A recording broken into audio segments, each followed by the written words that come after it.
La saison régulière vient de s'achever, c'est parti maintenant pour les playoffs. On va faire ensemble l'intégralité du tableau jusqu'au Super Bowl.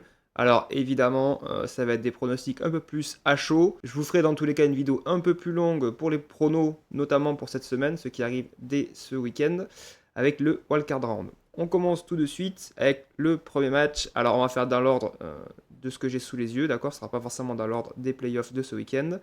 On a le premier match entre les Texans et les Steelers à Pittsburgh.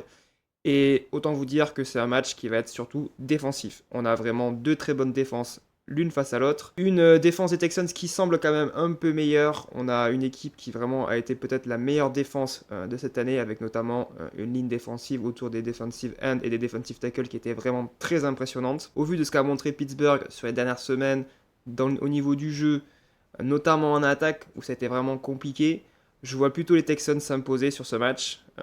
Clairement, pour moi, il y a un désavantage, il y a un déséquilibre surtout sur ce match en faveur des Texans. Donc, je les vois aller en divisional round.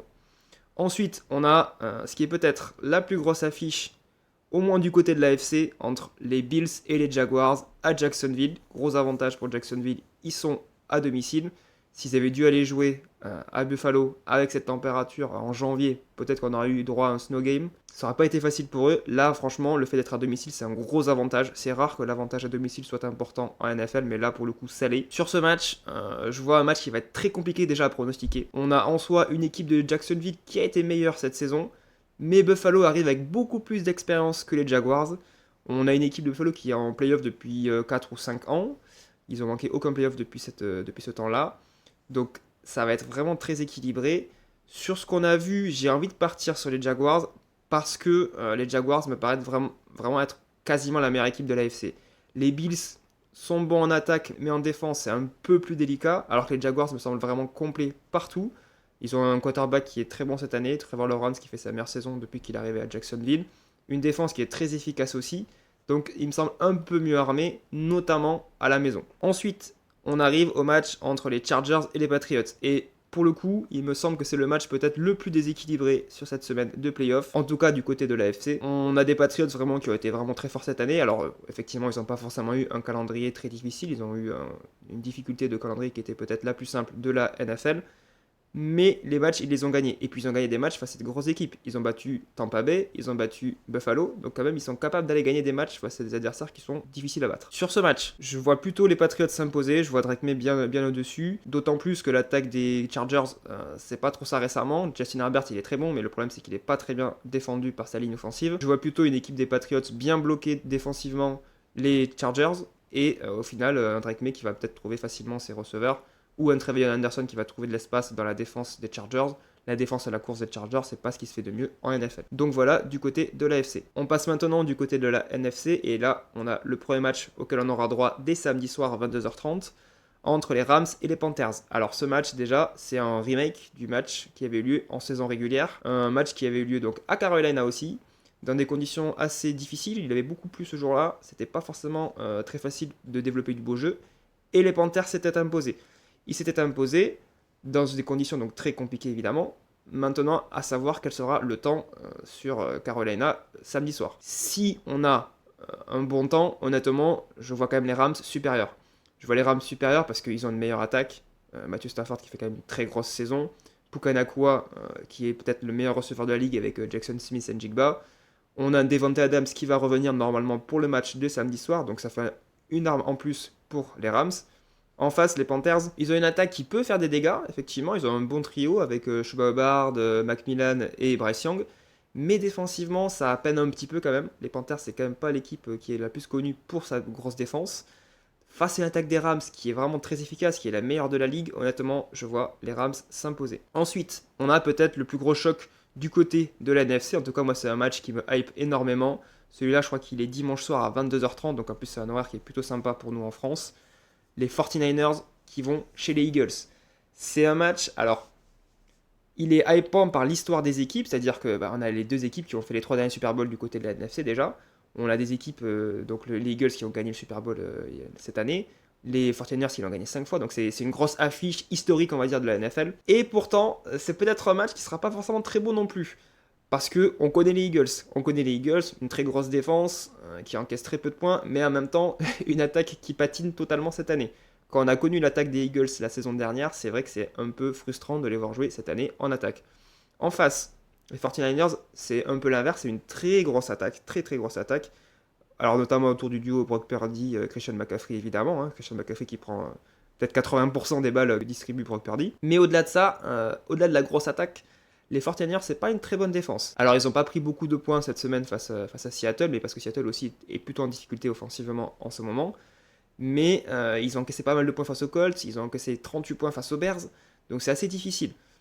Et c'est vrai qu'en plus, on les a vus en attaque face aux Seahawks, et on a vu que ça a été très difficile. Ils ont marqué seulement 3 points. Alors c'était une grosse défense des Seahawks en face, mais 3 points, vraiment, c'est un peu délicat. Et là, ils vont rencontrer une très grosse défense avec les Eagles. Donc sur le match-up, pour moi, ça va être très serré. Je pense que c'est un match qui va se jouer à une possession d'écart, voire moins, voire peut-être un field goal seulement d'écart. Mais je vois à la fin une victoire des Eagles à domicile grâce à leur grosse défense. Mais sincèrement, c'est pas le match où on va avoir un très gros score. On va peut-être avoir un 17-14, quelque chose dans le genre. Ensuite, on passe au dernier match de Divisional Round entre les Packers et les Bears. Et là, c'est un match qu'on a déjà eu 2 fois cette saison. Une fois, les Packers ont gagné à domicile, une fois, les Bears ont gagné à domicile.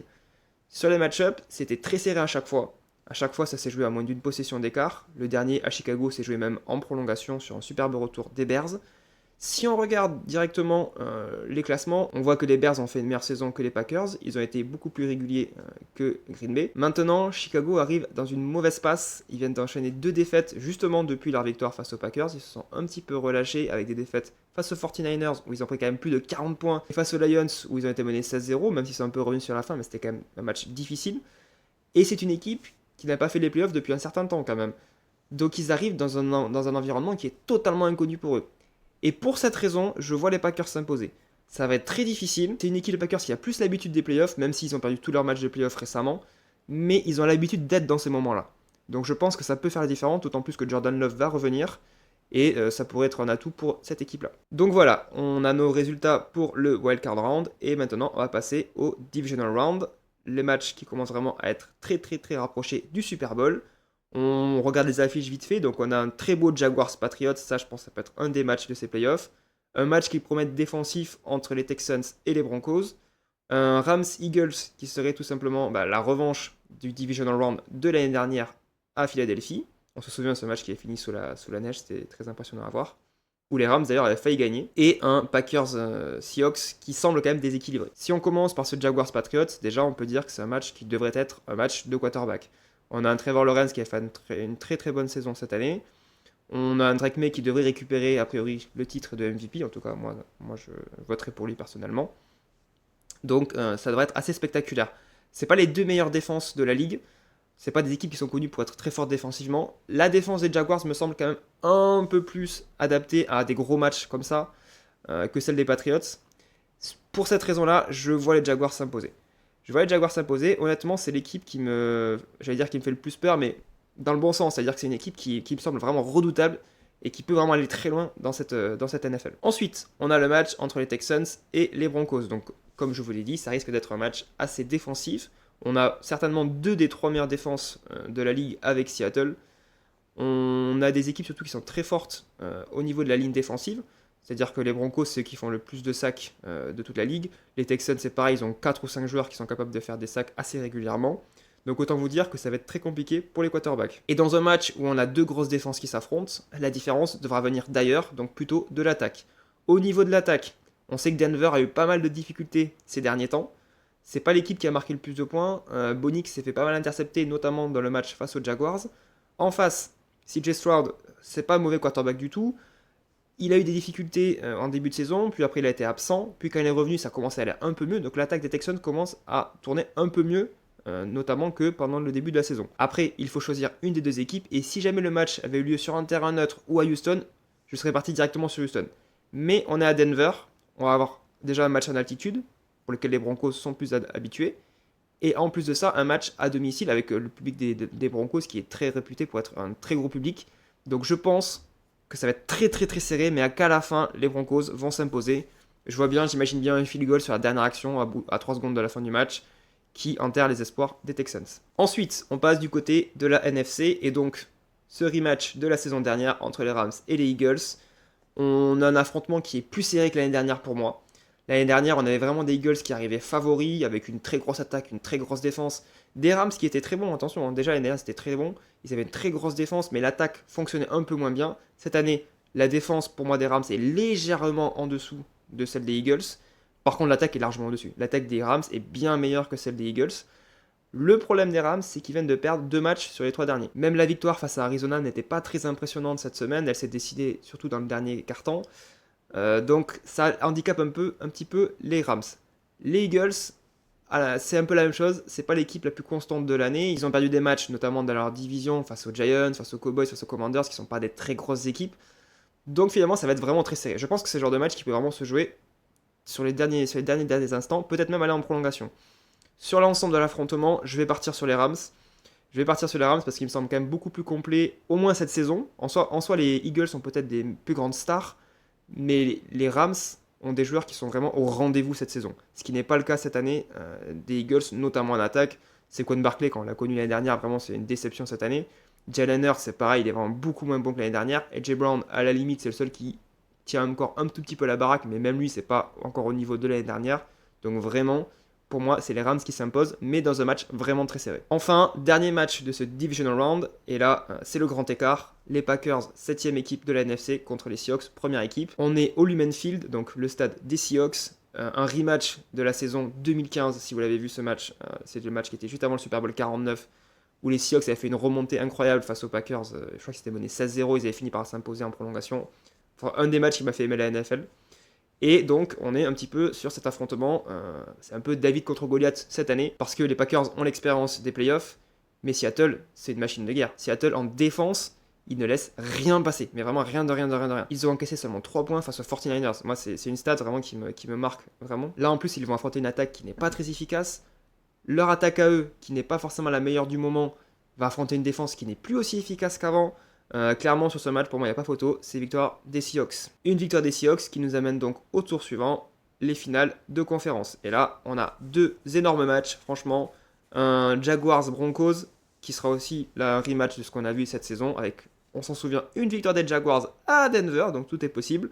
Et également ce rematch de division, évidemment, entre les Rams et les Seahawks à Seattle. On a vu cette saison ce Seahawks-Rams lors de la semaine 16 qui était tout simplement incroyable. Pour moi, c'était clairement le match de l'année. Si on s'intéresse à ces finales de conférence, en commençant par la FC, donc ce Jaguars contre Broncos, déjà, on peut commencer par dire que les Jaguars, effectivement, ont déjà battu les Broncos cette année. Donc, ils ont un avantage psychologique. Maintenant, les Broncos, eux, l'année dernière, étaient en playoff. Ce qui n'était pas le cas des Jaguars. Alors, ils s'étaient fait sortir directement au premier tour, effectivement, mais ils étaient en playoff. Ils sont à domicile, dans une ambiance qui va être survoltée. Un match qui va être très intéressant à voir. Je pense que Trevor Lawrence va faire un bon match. Je vois un Bonix peut-être plus en difficulté. Mais à la fin, je pense que la défense des Broncos va faire la différence et va les amener vers le Super Bowl. Si on s'intéresse ensuite à ce Rams-Seahawks, donc à Seattle, un match qui va être vraiment très plaisant. On a eu 2 très beaux matchs entre ces 2 équipes cette saison. Pas forcément sur le même thème. Le premier match à Los Angeles, c'était plutôt un match défensif. Ça s'était terminé sur un score assez serré et avec pas beaucoup de points. Et le match à Seattle, évidemment, c'était à l'inverse, un match très offensif avec un 38-37 en prolongation qui nous avait régalé. La clé pour moi, ça va être lequel de ces 2 types de matchs on va revoir. C'est-à-dire que si on revoit un match défensif, paradoxalement, je pense que c'est Seattle qui va s'imposer. Si à l'inverse, on revoit un match offensif, je vois plutôt une victoire des Rams. Je vois une victoire des Rams parce qu'offensivement, ils sont quand même plus en place que Seattle. Seattle, ça reste difficile. Effectivement, face aux Rams, ils ont marqué beaucoup de points. Mais si on regarde les 2 matchs qui ont suivi, face aux Panthers et face à San Francisco, c'est 20 points de moyenne par match. Donc c'est pas incroyable. Donc vraiment, Seattle a tout intérêt à ce que ce soit un match défensif. Sur l'ensemble, au Lumen Field, dans une ambiance qui va être absolument incroyable, je vois Seattle s'imposer. Je vois Seattle s'imposer parce que pour moi, leur défense est vraiment trop forte. Elle peut stopper n'importe qui en NFL. Donc pour cette raison, je vois les Seahawks aller au Super Bowl. Et enfin, on arrive au match que l'on attend tous, le Super Bowl, qui sera cette année une revanche donc entre les Seahawks et les Broncos, revanche du Super Bowl 48, où Seattle avait totalement démonté Denver. Si jamais vous n'avez pas vu ce match, d'ailleurs, n'hésitez pas à aller le voir, vraiment c'est une raclée, je crois que les Seahawks se sont imposés 43-8, et du début à la fin, vraiment, on a vu que Seattle sur le terrain. Et on arrive un petit peu dans la même configuration pour Seattle. À l'époque, c'était une très grosse équipe, avec la Legion of Boom, évidemment. Et là, cette année, c'est une équipe très très forte défensivement. Le fait est qu'elle va affronter une équipe qui elle aussi est très forte défensivement. Donc, et si on a ce match-up lors du Super Bowl, il ne faudra pas s'attendre forcément à un score absolument incroyable. La différence se fera sur deux choses. Quelle équipe a la meilleure défense et quelle équipe a une attaque qui peut fonctionner. Et c'est vrai qu'on arrive sur deux équipes qui ont un peu le même profil. Deux très grosses défenses et deux attaques qui ont un peu du mal à fonctionner. Maintenant, la défense de Seattle me paraît quand même meilleure que celle de Denver pour une raison. À Denver, la grande force, c'est la ligne défensive, c'est le pass rush. Vraiment, ils sont très forts là-dessus. On l'a vu, c'est les meilleurs dans toute la ligue. Par contre, au niveau des linebackers, des corners, c'est un peu moins efficace. C'est efficace, mais c'est un peu moins efficace. Alors que Seattle, vraiment, a des atouts partout défensivement. La ligne défensive est très forte, les corners sont très forts, les linebackers sont très forts, les safeties sont très forts. Donc, sur ça, je donne l'avantage à Seattle. Et après, si on regarde les attaques, on se rend compte que l'attaque de Denver a été en difficulté pendant quasiment toute la saison. Bo Nix n'a clairement pas fait une très bonne saison. Pour le coup, il a fait une meilleure saison l'année dernière que cette année.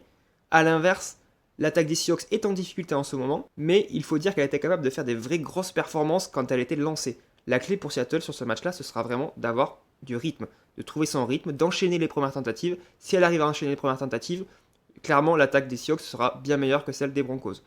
Pour ces deux raisons, je vois cette saison une victoire des Seahawks et donc un deuxième titre après celui de 2014. Et à ce moment-là, on se rend compte que les Seahawks vont aimer tomber contre les Broncos à chaque Super Bowl. Donc ils vont souhaiter à chaque fois retrouver les Broncos au Super Bowl parce que ça fera 2 victoires sur 2 Super Bowls face aux Broncos. Si jamais cette vidéo t'a plu, n'hésite pas à la liker, à la partager et à t'abonner. Dis-moi en commentaire qui est-ce que tu vois gagner le Super Bowl cette saison. On se retrouve très vite pour de nouvelles vidéos. D'ici là, je te souhaite une très belle journée. Salut!